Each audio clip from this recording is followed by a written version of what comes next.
Vamos lá, então, abrindo o programa com a matéria, né, da Françoise Almeida, justamente sobre a ex-presidente Dilma Rousseff e o novo cargo que ela vai assumir. Roda aí, por favor. Dilma Rousseff voltou às atividades públicas, agora eleita presidente do novo Banco de Desenvolvimento, conhecido como Banco do BRICS. Sabatinada pelas autoridades estrangeiras ao longo deste mês, indicada pelo presidente Lula, Dilma deve receber um salário de mais de R$200 mil. Embora o NDB não divulgue de maneira discriminada o salário do presidente em atuação, a remuneração deve ser equiparada ao salário dos presidentes do Banco Mundial. 7 anos após o impeachment, esta é a primeira vez que Dilma ocupa cargos públicos. A ex-presidente brasileira vai morar em Xangai, maior cidade chinesa. Além do salário, Dilma Rousseff receberá benefícios como assistência médica, auxílio viagem para o país de origem, auxílio educacional para os filhos, subsídio para mudanças em caso de contratação e desligamento e também transporte aéreo. A posse de Dilma, a presidência do novo Banco de Desenvolvimento deve acontecer na próxima quarta-feira, dia 29, durante a viagem do presidente Lula à China. Muito bem, está aí então, né, novo cargo que será assumido pela senhora ex-presidente do país. Eu começo com o Ricardo Frota. Boa noite, Ricardo. Você que sempre faz aí críticas contundentes, firmes, em relação ao governo da Dilma Rousseff. Começamos com você, a sua opinião sobre essa nova função da ex-presidente. Boa noite, Cícero. Boa noite, Samuel Costa, Moisés Cruz. Boa noite especial aos nossos telespectadores que nos prestigiam nessa sexta-feira. E é mais um absurdo, Cícero, mais um absurdo. A Dilma tem um histórico, foi uma presidente que sofreu impeachment por incompetência, e colocar ela num lugar. Vale lembrar que o BRICS é a união, é um bloco formado pelo Brasil, pela Rússia, pela Índia, pela China e pela África do Sul. Então, eles alternam a presidência. Então, agora é o momento do Brasil, vai até julho de 2025, e após o mandato dela vai outro, vai alternando entre esses países. Agora, colocar uma pessoa que teve o histórico, que foi o governo Dilma, inclusive pela própria Globo, pelo próprio G1, foi considerado o pior governo da história do Brasil. Muito se questiona, ou o juro alto, o Lula está questionando muito. O Neto lá, Campos Neto, ele não abre mão, não baixa o juro, está sendo criticado, está sendo alvo de muitos ataques. Mas a Dilma, o governo dela, a taxa do Banco Central, a taxa de juro, estava 14,50, maior do que o 13,75 que está hoje. Em 2015, a inflação do governo Dilma era de 15,25. Ou seja, uma coisa absurda. Fechou 2016 a 6,25. Ou seja, maior do que está hoje.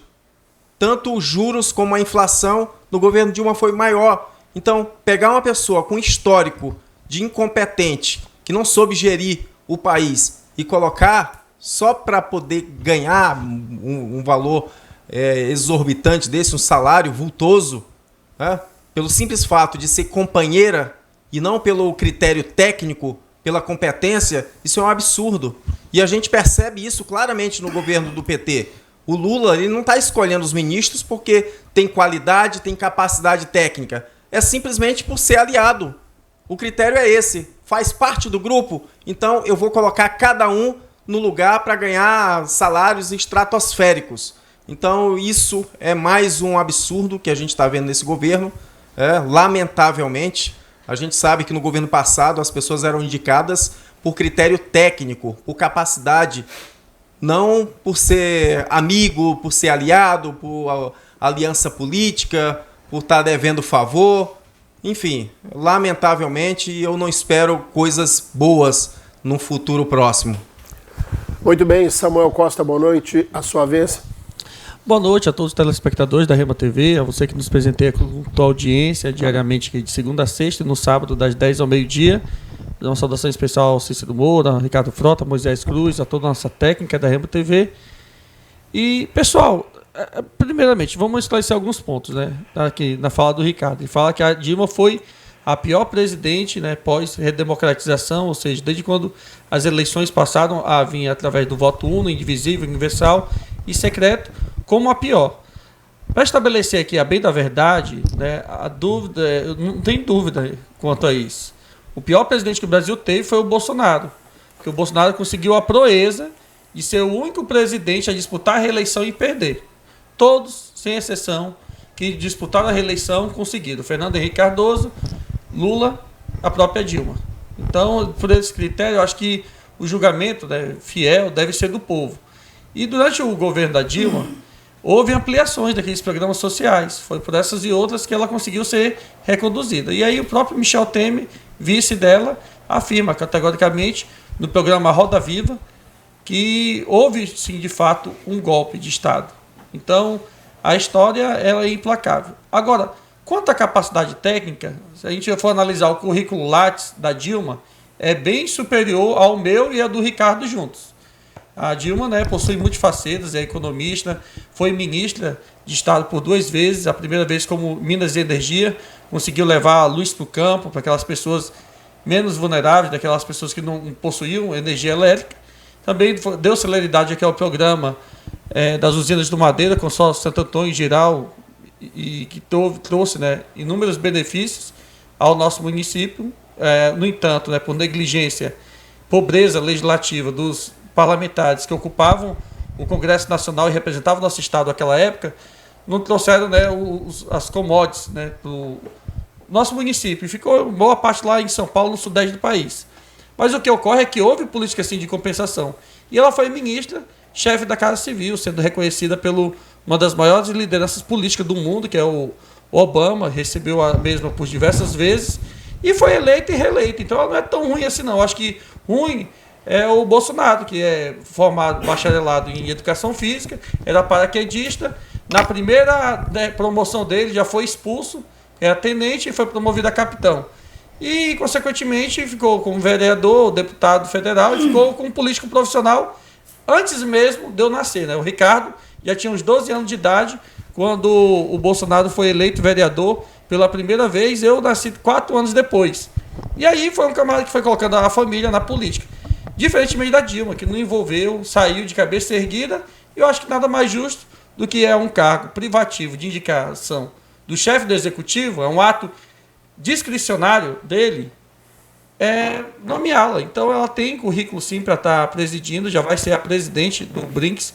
E vale salientar que também, além do Brasil, Rússia, Índia, China e África do Sul, também já aderiram o Emirados Árabes, Uruguai e Bangladesh, se eu não estiver enganado. E certamente são mais de 36 bilhões de dólares. Vale ressaltar que esse dinheiro não é pertencente ao governo federal e tem por intuito e finalidade o BRICS fomentar a economia desses países emergentes, e a gente torce aí para que ela faça uma boa gestão. Muito bem, Moisés Cruz, boa noite, seja bem-vindo, o seu comentário.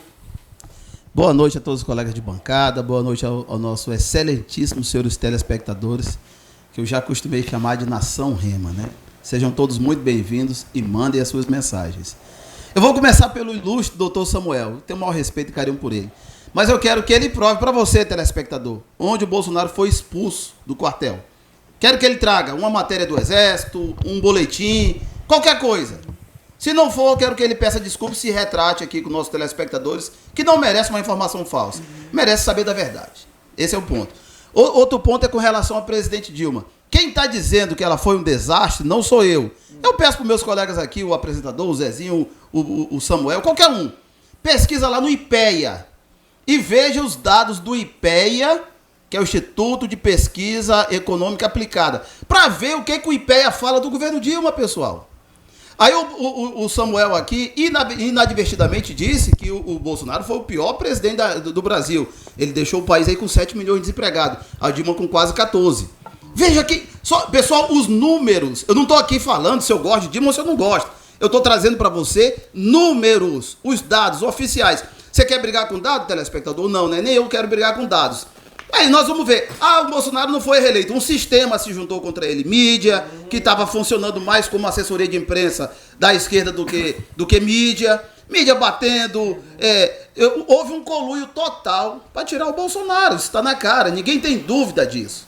Agora, uma derrota numa reeleição não significa que eu fui o pior presidente. Pegue os dados. Quantas empresas foram fechadas no governo Dilma? Quantos escândalos? O que ela fez com estatais fortes? As melhores estatais, o que aconteceu no governo Dilma? Faliram, foram a zero. Eram manchetes diárias de corrupção. Então, pessoal, não é que nós não gostamos de A ou de B, não tem nada a ver com isso. Nosso papel aqui é ser imparcial, é comentar a verdade. E você, telespectador, merece a verdade. Pesquisa, vá atrás, bote lá, governo Dilma, você vai ver o desastre. As empresas fechando, a economia galopante, ela maquiando o preço de gasolinas, os roubos, o Correio foi quase a zero. Acabaram com o Correio. Levaram, e quem está dizendo é o IPEA. E se você for para o Serasa Experian, não sei nem falar o nome, Experian lá, se você for para o Serasa, ele vai dizer quantas empresas, 191 mil empresas fechadas em 2015.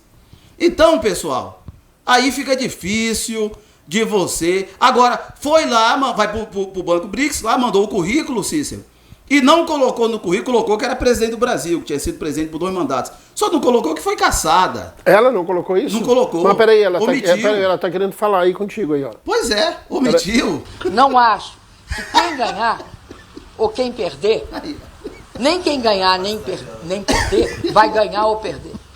Vai todo mundo perder. Tá aí, ela tá te mandando Respondeu, um obrigado, recado. presidente, pela senhora responder. Então é só isso, presidente. Quando a senhora mandar o seu currículo lá para os BRICS, coloque que também a senhora foi a presidente que foi impeachmentada, tá bom? Muito bem. Ô, Moisés, eu fiquei curioso agora. Quem tirou o Bolsonaro, então, foi a mídia. Não foi o sistema organizado. Não foram os eleitores que votaram no atual presidente da República. Não foi os eleitores, foi não foi isso. Tá. Não, foi o sistema. Por exemplo, as vinhetas dele não passaram no Nordeste, mais de 200 mil sessões. Tá certo. E Tá todos certo, os recursos foram perdidos no TSE, foi um sistema. Foi prejudicado imensamente, né? O Samuel pediu 30 segundos. Vai lá, Samuel. Ainda bem que a Dilma teve um bom senso em não fazer esse apontamento, diferentemente do ex-ministro do governo do Moisés, o Bolsonaro, Milton Ribeiro, que apontou no currículo Lattes dele. Ministro da Educação por um dia. É uma coisa, né, que chega até a ser cômica. Mas olha só, pessoal, já que o Moisés gosta tanto de dados, o próprio IPEA, que ele, né, defendeu aqui, né, é um instituto sério, não é sério, Moisés? Sim. Ele apontou que durante o governo Bolsonaro, mais de 33 milhões de pessoas passaram fome e mais de 125 milhões de brasileiros e brasileiras sofreram com algum tipo de insegurança alimentar durante o governo Bolsonaro. Esse dado, pessoal, esse número é o pior dos últimos 30 anos. Talvez seja por esse critério. Ele conseguiu a façanha de superar a Dilma. E olha que a Dilma foi muito ruim. Mas para superar ela, o retrato falado é esse aí. Aí ele fica falando que o UOL, a Globo, o G1, não sei quem, vota, pessoa jurídica não vota, Moisés. Mais de 60 milhões de votos que o Lula recebeu no segundo turno foi de pessoas naturais, pessoas físicas, que transformaram sua indignação no exercício de militância através do voto popular. Ao meu sentir, a prova material, cabal, que o Bolsonaro foi o pior aborto da política brasileira foi o fato de ele não ter conseguido ser reconduzido. O único presidente a não conseguir a reeleição na história do Brasil. Muito bem, então aproveitando que o assunto é Dilma Rousseff, eu vou dar boa noite para o nosso querido Amir Lando e pedir a opinião dele sobre o que você acha, Amir, desse cargo, essa recondução, digamos assim, da ex-presidente Dilma a um... Oi? Tranquilo. Então, a sua opinião sobre esse momento de recondução, né, da ex-presidente a um cargo significativo, né, porque é um banco mundial, digamos assim, de grande relevância, e me parece que houve uma análise do currículo da ex-presidente. Ela foi, inclusive, questionada antes de efetivamente ter um nome anunciado para assumir. Boa noite a você, boa noite a todos. Para ser rápido, boa noite ao telespectador. Eu quero dizer que uma escolha para presidir um banco que é internacional, é das nações que compõem esse grupo, eu acho que tem critérios objetivos. Ninguém impõe ou passa exatamente por esse crivo, e eu acho que não tem mais o que falar. Agora quer se falar se alguém assume um banco. Se ela estivesse assumindo um ministério, ainda poderia dizer que é um cargo político, mas aqui é um cargo técnico. Olha, eu acho o seguinte, nós temos que colocar as coisas no devido lugar. Eu acho, por exemplo, que certos comentários feitos, por exemplo, pelo presidente não eram adequados, eu admito. Mas agora questionar a Dilma por essa nomeação, uma nomeação que segue dos BRICS, né? Os BRICS. Eles têm, evidentemente, essas nações têm critérios, têm, como você diz, normas técnicas, têm pré-requisitos. Então, se ela passou, não, quem somos nós aqui agora para dizer não pode? É isso aí. O Moisés pediu 30 segundos. Moisés, vai lá. Olha só, pessoal, o IPEA alertou que o estrago que a Dilma tinha feito na economia ia perdurar por muito tempo, e ele previa que pelo menos mais 4 milhões... Mas ela não roubou nada. Não. Não teve nenhum apontamento que a Dilma se apropriasse de algum recurso. Eu estava lendo aqui na revista Isto É, aqui, doutor Milando, na revista Isto É, ela disse, diferente do senhor, viu? Ela disse que a Dilma mandou o Mercadante comprar testemunhas, está na revista, uma matéria da revista Isto É. Eu convido você, telespectador, vá lá, não acredite em mim não, no Moisés nem no Amilando. Não. Vá você pesquisar você mesmo. Estão dizendo aqui de honestidade? Uma pessoa honesta paga outro para ir comprar silêncio de alguém? Essa matéria está na revista Não Isto É. está aprovado. Não sei, eu não sei. Aí eu não sei. É apenas uma enunciação. Não sei. Eu só sei uma que uma pessoa fofoca, honesta... é só uma fofoca. Então a revista é fofoqueira. A revista Todo também mundo lá é erra. certo e aqui ninguém presta. Entendi. Então se a entendi revista como é que tá vendo aí, só diz a pessoal, como é que verdade, funciona. não Mas vamos precisava lá. de poder Não, judiciário. então, pois porque a revista fez a matéria e deu nome. E o Gilmar Mendes falou também. Na matéria tem fala do Gilmar Mendes também. Mas tudo bem. Ele devia ter falado nos autos. Eu não quero que você acredite em mim, deixa pra você pesquisar. Mas vamos lá. Já o deu IPEA... 3 minutos, 30 segundos. Mas por que as pessoas... entrou ali. Mas Moisés, por que as pessoas não... Por que as pessoas não podem acreditar em ti? Porque tu mente, Não, porque eu não quero que acredite em mim, eu quero que pesquise. Mas vamos lá. O IPEA disse o seguinte: o desastre que a Dilma fez na economia vai deixar 4 milhões de pessoas miseráveis nos próximos anos. E deu no que deu. Mas agora não está em jogo o governo da Dilma. O que está em jogo se ela é ou não apta para assumir um cargo de presidente do Banco dos BRICS. Nada mais que isso. É como se o nome do Ricardo Frota fosse para a lista tríplice do Tribunal de Justiça para ser magistrado. Ele tem doutor em saber jurídico? Tem. Tem reputação ilibada? Tem. Tem capacidade cognitiva para ser magistrado? Tem. É critério técnico. O cara gosta ele tem um problema lá no passado. Né? Tem. Meu Deus do céu. Então, Muito bem. Isso não conta, né? Independente de qualquer coisa, eu acredito no Moisés. Obrigado. Só não acredito quando ele chama para comer uma galinhada e diz que só vai chamar 6 pessoas. Isso eu não acredito.